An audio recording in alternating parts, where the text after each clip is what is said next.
Oke guys, kembali lagi bersama saya di Talent Reaction. Mari kita nge-reaction video-video yang viral, yang PYP di TikTok. Apa aja ini yang masuk beranda PYP gue malam ini? Ayo guys, kita mulai reactionnya.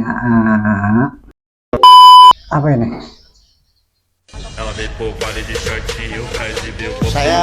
Jangan saya tanya ke Mabes ya. Irjen Fadil Imran menyerahkan sepenuhnya proses penyidikan kepada pihak Mabes Polri. Oke. Lanjut. Oke. Ya, nanti tanya ke Mabes ya. Itu tanggapannya ya. Makasih. Jadi sekarang situasinya papaku udah di penjara. Nah, emang benar, emang bobrok nih. Papaku pernah bilang ke aku, Hancur, emang. kalau hukum di Indonesia itu emang bobrok. Papa aku 3 kali di penjara, 3-tiganya itu di kriminalitas. Yang pertama, bapakku dituduh kalau dia nyulik aku. Padahal aku anak kandungnya sendiri. Aku dari kecil sampai gede, aku dirawat. Aku ada kebutuhan apa aku dipenuhi, aku dikasih makan, aku disekolahin. Emang itu yang namanya menculik? Bersuara dan memohon kepada Presiden dan Menko Polhukam agar memberikan keadilan buat papanya. Oke. Kalau misalnya bapakku waktu dari kecil nggak ngerawat aku, siapa yang mau ngerawat aku? Benar. Mama aku aja nggak pernah nengokin aku. Sekarang, bapak aku udah di penjara sekarang. Karena dia cinta sama klien-klien. Dia dibilang kalau dia membuat KTP palsu. Gimana dia mau bikin KTP palsu? Kantornya aja kantor hukum. Bikin KTP palsu itu perlu kertas, bangko, plastik buat KTP palsu gitu-gitu semua. Itu gimana mungkin masuk di akal? Dia dituduh kayak gitu, terus divonis maksimal 6 tahun. Sementara pelaku utamanya di kasus ini cuma 2,5 tahun. Masuk akal gak? Ini aku yakin ini ada permainan di sini. Terus papa aku di kasus ini waktu itu kan udah pernah disidang sekali, udah bebas demi hukum, dia udah jalanin hukumannya. Tapi sekarang dia mau disidang lagi, mau disidang sampai 2 kali. Raja Sabta Oktohari aja sebagai pelapor investasi bodong, sampai sekarang aja kasusnya nggak ditindaklanjutin. Papa aku di kasus ini waktu itu kan udah pernah disidang sekali, udah bebas demi hukum, dia udah jalanin hukumannya. Tapi sekarang dia mau disidang lagi, mau disidang sampai 2 kali. Emangnya papi aku siapa? Papi aku tuh cuma mau ngebela korban-korban masyarakat investasi bodong. Papi aku tuh cuma mau ngebela mereka. Papi aku mau menegakkan keadilan. Tapi sekarang malah papi aku yang dipenjara.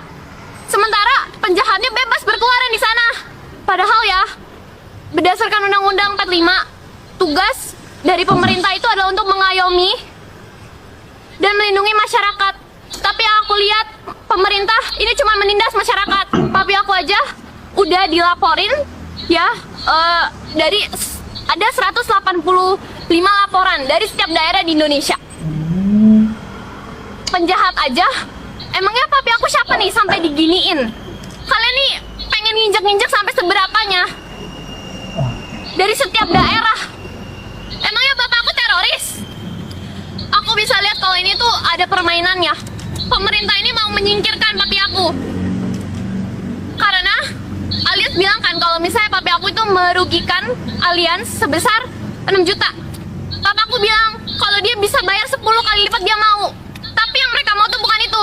Mereka mau menyingkirkan papi aku, mau dijeblosin ke penjara. Papi aku aja ngebela klien-kliennya, masyarakat yang tertindas, sampai membuat video. Karena kalian tahu kan, no viral no justice.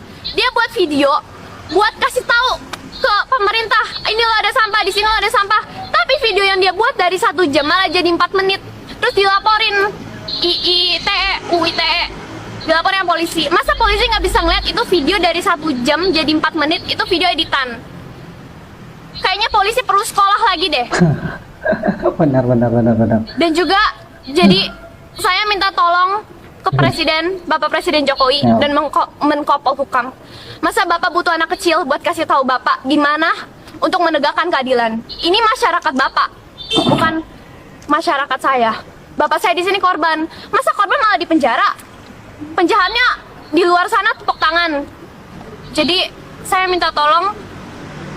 Jadi mohon maaf jika saya ada salah kata atau apapun, karena di sini saya hanya ingin membela papi saya.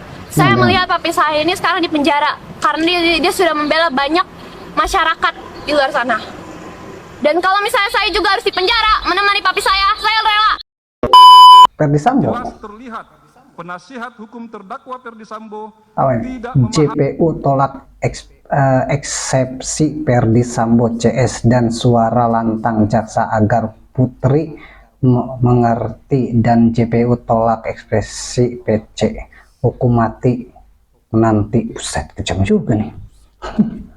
uraian yang telah dituangkan dalam surat dakwaan penuntut umum, maka patutlah kiranya eksepsi atau nota keberatan penasihat hukum terdakwa untuk dikesampingkan.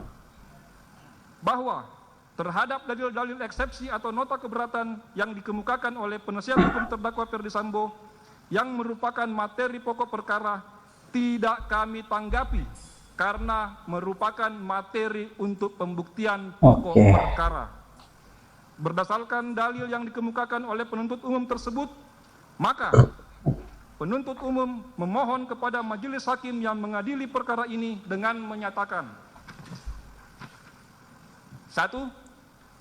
Menolak seluruh dalil eksepsi atau nota keberatan penasihat hukum terdakwa Ferdi Sambo. 2. Menerima surat dakwaan penuntut umum nomor register perkara PDM 242-JKTSL-10-2022 tanggal 5 Oktober 2022 karena telah memenuhi unsur formil dan material. 3. Menyatakan pemeriksaan terdakwa Ferdi Sambo tetap dilanjutkan berdasarkan surat dakwaan nomor register perkara PDM 242 tanggal 5 Oktober 2022. 4. Menyatakan terdakwa Ferdi Sambo tetap berada dalam tahanan. Demikian tanggapan penuntut umum atas eksepsi atau nota keberatan penasihat hukum terdakwa ini yang kami bacakan dan diserahkan dalam sidang hari ini, Kamis tanggal 20 Oktober 2022. Tadi dong. Penuntut tadi sekarang. Iya, tadi nih. Terima kasih. Baik.